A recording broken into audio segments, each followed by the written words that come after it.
Tenho 57 anos, eu fumo desde os 17, porque são 40 anos fumando e não fumando pouco. Outro dia eu fui lá, fiz uma chapa de pulmão, o médico ficou ofendidíssimo. Aí, ó. Disse, mas isso não é pulmão de fumante? Tá limpo? Como é que é possível? Olhei assim, bravo. Eu digo, não sei. Caralho, vamos ver isso aqui.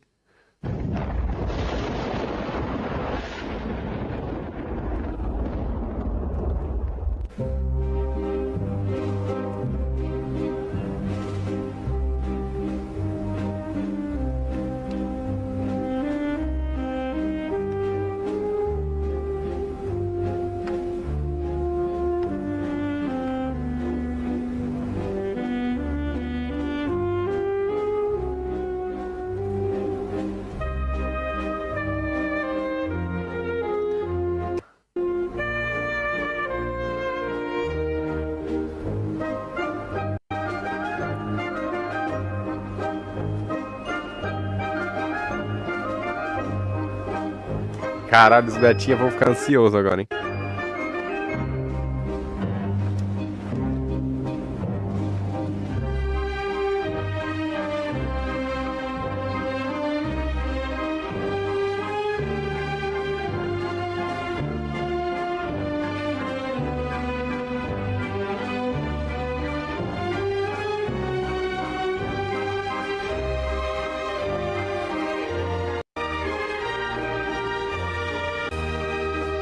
Um cigarro é um tipo perfeito de prazer perfeito. É requintado e deixa a pessoa insatisfeita. O que mais se pode querer?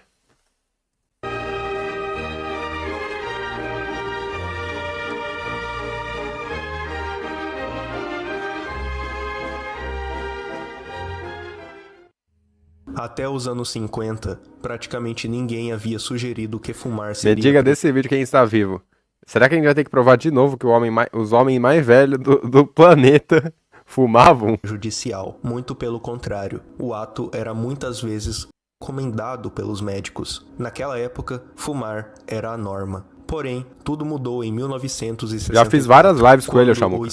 O relatório do cirurgião-geral dos Estados Unidos sobre os efeitos maléficos do cigarro foi publicado. Esse foi o início da histeria antitabagista. Quando o relatório veio à tona, a mensagem de que fumar mata rapidamente se espalhou. O primeiro de todos os estudos ligando o fumo com o câncer de pulmão foi conduzido pelo Dr. Isaac Adler em 1912. Porém, a primeira evidência estatística formal foi em 1929, quando Fritz Lickent percebeu que os homens fumavam mais do que as mulheres e, ao mesmo tempo, os homens tinham uma maior incidência de câncer do que as mulheres. Na década de 50, Richard Doll foi contratado para provar que fumar causava câncer e lançou um dos principais estudos acerca do tema. E 50 anos depois, ele conduziu o estudo que alguns chamam de o Santo Graal do antitabagismo. Sir Richard Doll foi pago durante 2 décadas por diversas companhias para provar... É um canal católico isso aqui? Based. Certos produtos causavam câncer ou não. Talvez o momento mais crítico envolvendo isso foi quando ele foi aliciado pela Monsanto para afirmar que o agente laranja, sim, o mesmo da Guerra do Vietnã, não causava câncer. Assim, o antitabagismo tornou-se uma pauta política global.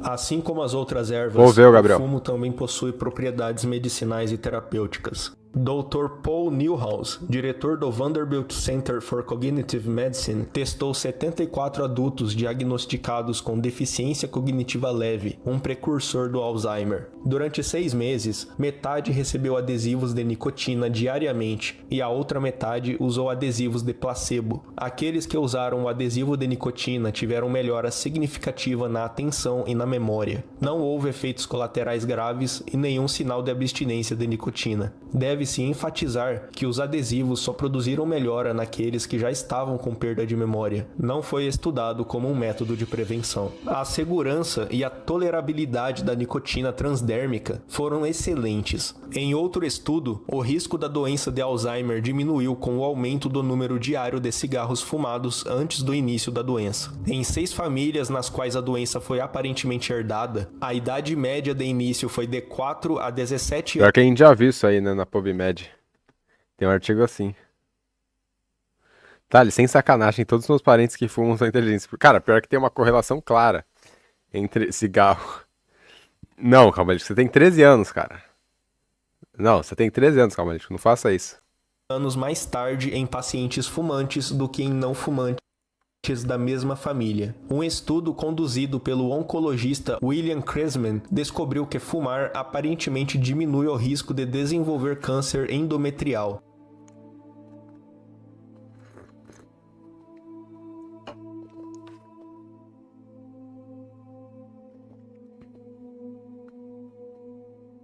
Um terceiro estudo da China descobriu a mesma coisa. Os resultados foram apresentados em um artigo na Reuters e o pesquisador principal, Dr. Aqui, ó. Por isso eu fumo como que eu quero. Detalhe, eu faço academia 2 horas por dia, 6 vezes por semana. Nunca notei nada diferente para um não fumante. Pior que, cara, quem faz atividade física e fuma, se for fazer um exame de pulmão, eu garanto que não vai... Provavelmente não vai ter nenhum problema, cara. Por causa do tabagismo. Wang, da Universidade Médica de Nanjing, disse que, abre aspas, o benefício do tabagismo foi observado quase exclusivamente em mulheres na pós-menopausa e não em mulheres na pré-menopausa, fecha aspas. Wang e seus colegas investigaram sua pesquisa coletando dados de 34 estudos anteriores publicados até junho de 2007, e suas descobertas, que apareceram no American Journal of Medicine, mostram que fumantes atuais e antigos estavam em um risco reduzido entre 18% e 29%. Além disso, descobriram que mulheres em terapia de reposição hormonal que fumavam tinham cerca de 50% menos probabilidade de contrair câncer endometrial do que suas contrapartes não fumantes. Como era alguém, mas tu fuma outra coisa, né, man? Tu fuma outra coisa que não tem filtro e tem amônia nessa porra. Já se sabe há algum tempo que fumantes têm taxas muito menores de mal de Parkinson e doença de Alzheimer. E estudos mostram que a fumaça contém inibidores da monoamina oxidase, que são usados no tratamento de Parkinson. Um estudo foi publicado na edição de 6 de março de 2007 da Neurology. Essa pesquisa consistiu na análise de dados... Cara, a maconha, ô Merogang, ela dá... Quando você puxa ela, você sente uma fisgada no pulmão, tá ligado? É diferente, cara. É esquisito, tá ligado? Completamente diferente. Histórico de tabagismo. Aí depois, quando você ficar respirando assim fundo, ó, você sente um bagulho ruim. Tipo, a maconha é muito diferente, velho. E maconha te deixa burro ainda. Ao longo da vida de 79.977 mulheres e 63.348 homens. Dos 9 anos de acompanhamento, 413 indivíduos desenvolveram doença de Parkinson definitiva ou provável. Foi descoberto que pessoas que nunca fumaram têm um risco normal da doença de Parkinson, em comparação com ex-fumantes, que têm um risco 22% menor, enquanto que os fumantes têm um risco 73% menor. O pesquisador Evan Tucker, da Harvard Public Health, declarou, abre aspas, não é nossa intenção promover o fumo como uma medida de proteção contra a doença de Parkinson. Obviamente, fumar tem uma infinidade de consequências negativas. Em vez disso, fizemos este estudo para encorajar outros cientistas a considerar a possibilidade de que produtos químicos neuroprotetores possam estar presentes nas folhas de tabaco. Fecha aspas. Uma pesquisa realizada pelo Tanner Group fez estudos retrospectivos que remontam a 20 anos. Eles concluíram que fumar nos primeiros anos e depois parar ainda tem um efeito positivo na prevenção do Parkinson. E quanto mais você fuma, menor a probabilidade de ter doença de Parkinson. Segundo os autores, a associação inversa da dose de fumo e doença de Parkinson pode ser atribuída a causas ambientais e não genéticas com quase certeza. O Multiple Risk Factor Intervention Trial, com mais de 12 mil homens participando, incluindo mais de 8 mil fumantes, colocou os participantes em 2 grupos, intervenção especial e cuidados usuais, com o grupo de intervenção especial sendo encorajado a parar de fumar e adotar hábitos de vida mais saudáveis, e o grupo cuidados usuais fazendo o que normalmente faria. Inesperadamente, o grupo intervenção especial, que foi instruído a parar de fumar, teve 22% mais pacientes com câncer de pulmão do que o grupo cuidados usuais, que continuou a fumar. O povo Semai da Malásia é encorajado a começar a fumar aos 2 anos de idade, antes mesmo de poder falar. Deixando toda a ética pessoal de lado, isso serve insubstituivelmente como um estudo de caso, pois se fumar reduzisse a capacidade pulmonar e assim por diante, o povo Semai seria praticamente inútil por volta dos 20 anos. No entanto, 12 mil pessoas foram examinadas. Esses exames incluíam raio-x de tórax, para determinar quais efeitos esse hábito de fumar ao longo da vida estava causando a elas. O artigo impresso em 26 de fevereiro de 1977 declarou que dos 12 mil Semai examinados, não houve um único caso de câncer de pulmão. Muitos cientistas trataram o aparente paradoxo de fumantes sofrerem menos câncer de pulmão. O consenso sobre essas descobertas é que fumar tabaco promove a formação de muco, que atua como um revestimento protetor nos pulmões, o que pode, por sua vez, impedir que partículas cancerígenas penetrem no tecido pulmonar, como mostrado no estudo com camundongos e radiação. É também essa produção de muco que encoraja os fumantes a tossir. Então, a tosse dos fumantes não é, como percebido, prejudicial e um sinal de problemas de saúde, mas sim um ato benéfico que ajuda a livrar o corpo de toxinas e O cara colocou um padre aqui. Protege os fumantes de doenças respiratórias. De 100 fumantes assíduos, menos de 10 desenvolverão câncer de pulmão. Portanto, fumar não é uma causa suficiente. Foda da maconha é o vício, porque é mais forte, realmente vicia muito, mais fácil e rápido. Cigarro é mais inofensivo e por isso até mais perigoso por ser um vício mais comum.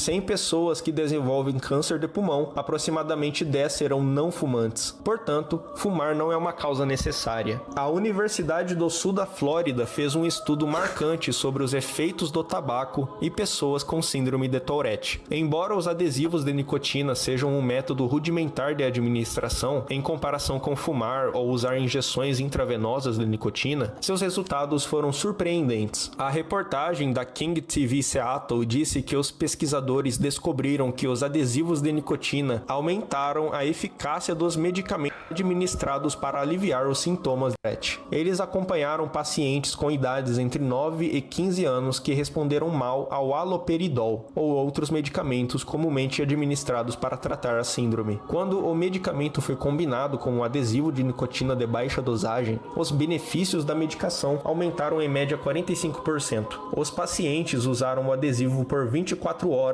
e depois o removeram. O alívio Não só, né, o Davi? Santos, né? São Pio X fumava.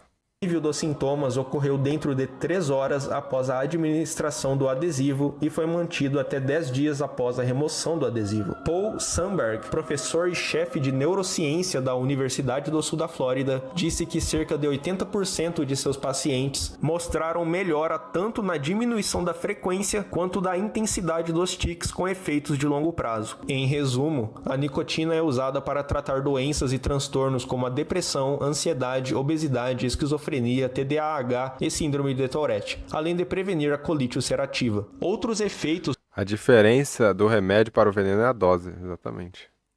positivos da nicotina incluem a redução da incidência de hipertensão, trombose venosa, endometriose e miomas uterinos, por exemplo. Mais um momentinho, gente, e voltaremos ao Conquiste o Mundo Inteiro.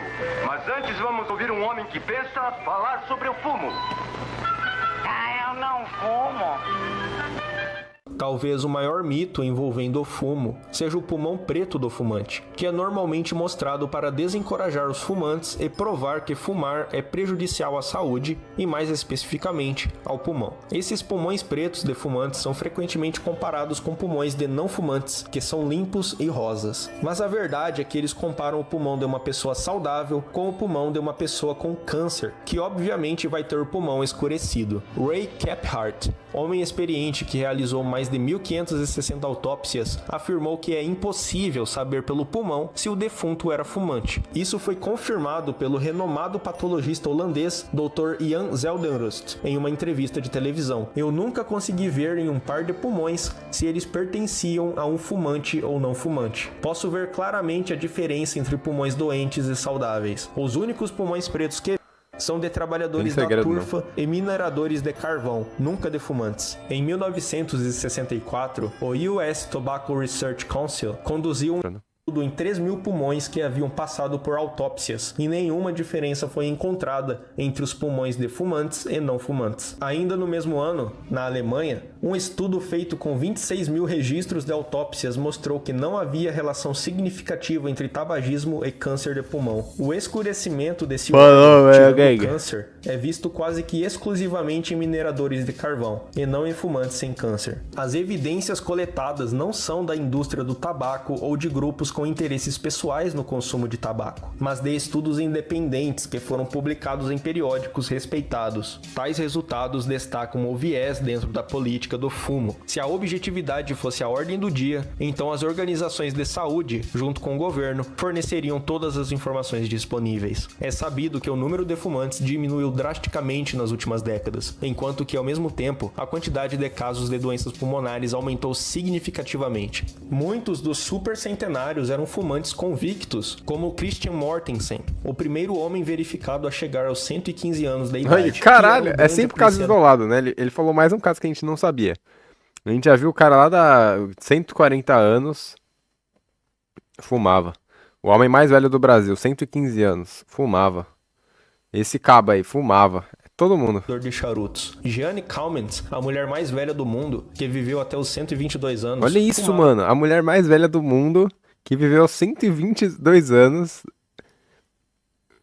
A mulher mais velha da história, velho. 122 anos, fumava.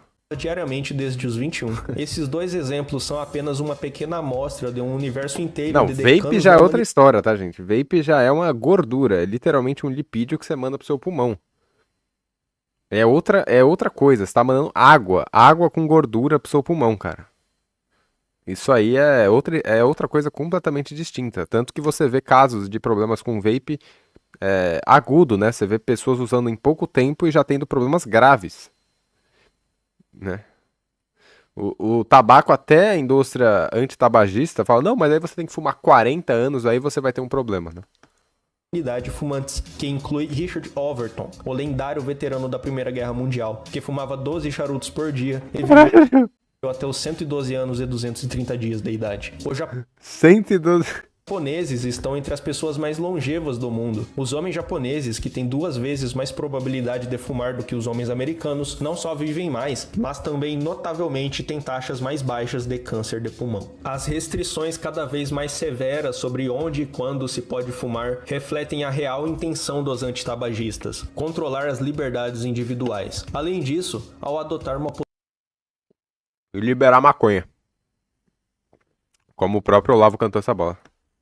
Tá me convencendo. Postura firme. Não, o Shinobu já tem problema de pulmão, aí não vale não. Contra o tabaco, os políticos podem projetar uma imagem de preocupação com a saúde e o bem-estar dos cidadãos, o que pode ser vantajoso eleitoralmente. Uma das principais razões para a criação e implementação de políticas antitabagistas é a geração de receita através de impostos. Os impostos sobre produtos de tabaco são extremamente lucrativos para os governos, gerando bilhões de dólares em receita anualmente. No Brasil, por exemplo, 78% do valor pago em um maço de cigarro é imposto. As regulações governamentais aumentam os custos para os fabricantes do tabaco, o que por sua vez aumenta os preços para os consumidores. O Hitler era antitabagista. O que afeta diretamente... Gente, o Hitler era antitabagista, logo o tabagismo é bom. Hitler era vegetariano, logo o antivegetarianismo é bom. Hitler era nacionalista, logo o antinacionalismo é bom. Cara, tudo bate. A população de baixa renda, que pode optar por marcas mais baratas e de baixa qualidade. Sobre os agentes anticancerígenos presentes no tabaco, é interessante notar que os cigarros têm um preço acessível, diferentemente dos tratamentos oficiais. Assim, a demonização do fumo seria muito conveniente às Big Pharmas. A máfia de financiamento de organizações... Hitler era panteísta, melhor dizendo, Matheus. Logo, o panteísmo é ruim. Pesquisas antitabagistas provém principalmente da indústria farmacêutica, que lucra milhões por ano na promoção de produtos para parar de fumar, como adesivos, gomas e medicamentos. Vamos ironicamente, analisar o caso da marca... Quem que lucra mais tentando tirar as pessoas do fumo? É a indústria farmacêutica. Cara, se você for ver, chiclete de nicotina é um rim. É um rim.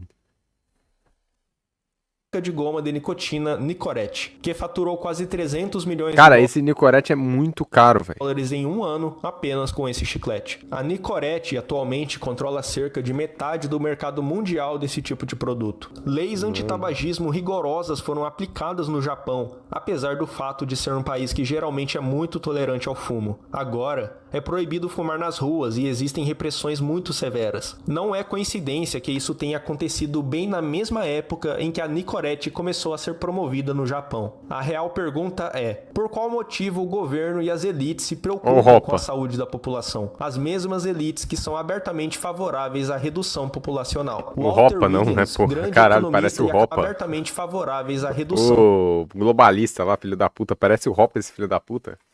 É o quê, velho? Caralho, eu achei que fosse um Hopa. Não, nada a ver, o Hopa é japonês, né? Caralho, olhei isso aqui, olha isso, não parece o Hopa? Ele parece muito o Hopa, velho. Bill Gates, né? Não, tô ligado, é o Bill Gates. Eu falei, caralho, o Hopa? Caralho, o Hopa velho igualzinho o Bill Gates. Populacional. Walter Williams, grande economista e acadêmico norte-americano, afirmou que o movimento antitabagista foi o primeiro teste em nível de amplitude universal para avaliar a possibilidade de manipular a massa e dominá-la. Por que não muda para caramba, não é possível que não haverá gnose. Com o fumo mais suave, saboroso, de queimar mais lento que jamais experimentou. Compre um caminhão deles hoje. O Alexandre Mello, ele faz uma pergunta, ele é de Tu, ele está dizendo o seguinte, que no seu site tem um artigo e também de colaboradores defendendo o hábito de fumar em público. Olha o Olavo aí, vamos ver a pílula do Olavo. Se o senhor defende realmente esse hábito, o que tem a dizer aos que não fumam, que são obrigados a respirar a fumaça dos fumantes? Fumaça que você respira não faz mal nenhum. Esse negócio de fumo passivo, isso é uma fraude monstruosa. Aliás, as estatísticas sobre morte de fumantes também são fraudulentas, porque nos Estados Unidos, quer dizer, a Organização Mundial de Saúde morre 400 mil americanos por ano fumantes. De fato morre. Vai ver a idade em que eles morrem. Não, isso aí tem. É só você ver. A média entre não fumantes é 70 anos, entre fumantes é 71. Quer dizer, eles morreram porque tinha que morrer, pô. Outra coisa. Morreu porque tinha que morrer, porra. Porra. Minha noiva vai ficar brava que eu fico falando porra. Chamado iatrogenia. Iatrogenia é morte. Eu não gosto que ele me Olavo. Morreu porque tinha que morrer, porra. Mesmo sem contar coisa, é muito mais perigosa do que fumar e do que usar arma. Por exemplo, hoje mesmo eu recebi uma estatística de que nos Estados Unidos parece 170 mil médicos, tá certo? Matam um montão de gente por ano, né? Parece que morre 200 mil pessoas por ano só de infecção hospitalar, né? E existem 8 milhões de proprietários de armas. Quantas pessoas morrem com arma de tiro nos Estados Unidos por ano? 1.500.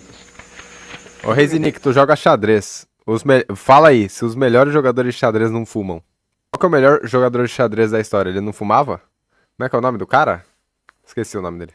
170 mil médicos matam 200 mil pessoas por ano. 8 milhões de proprietários de armas matam 1.500. O que é mais perigoso? A arma ou a prática médica. Isso acontece, que hoje em dia eles querem que o médico não seja apenas um profissional para cuidar da sua saúde. Eles querem que o médico tenha autoridade sobre você, seja uma autoridade governamental que diz o que você pode comer, o que não pode. Quer dizer, é isso que se chama medicalização da sociedade. Isso é uma política calhorda, tá certo? Seguida pela Organização Mundial da Saúde, que é um órgão do governo mundial, um órgão da nova ordem mundial. O Magnus fuma? Não, esse aqui, acho que ele não fuma, não. Esse aqui eu acho que não. Mas é um que já morreu, eu acho. Bob Fischer. Não, mas ele é o top 1. Bob Fischer. Bob Fischer fumava, pô. Bob Fischer. Não é esse? Aí é.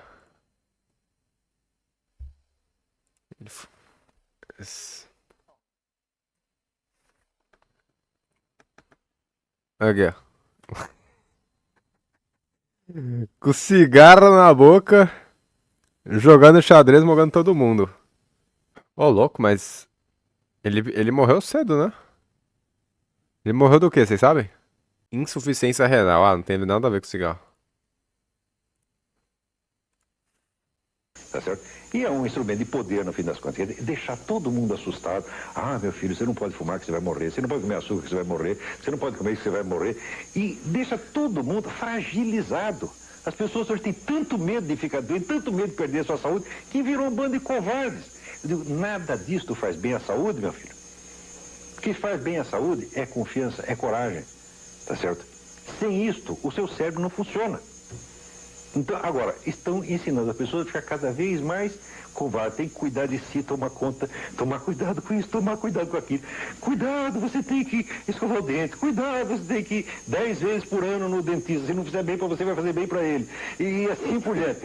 Que besteira é esta, pô? Nós estamos entrando numa cultura da fragilidade. A cultura feita para fazer sub-homens. Pessoas frágeis, acovardadas, medrosas, incapazes e que você puxa um cigarro aqui... Eu não sei se o Bob Fischer... Eu acho que ele era ateu, né? Caralho, que isso, man? Ele era antissemita. Seu antissemitismo. Caralho, Bob Fischer é o cara mais base do planeta, velho. Negação do Holocausto, Bob Fischer. Caralho, eu não sabia disso aqui, velho. O Bob Fischer... Ele negava o Holocausto, velho. Caralho, man.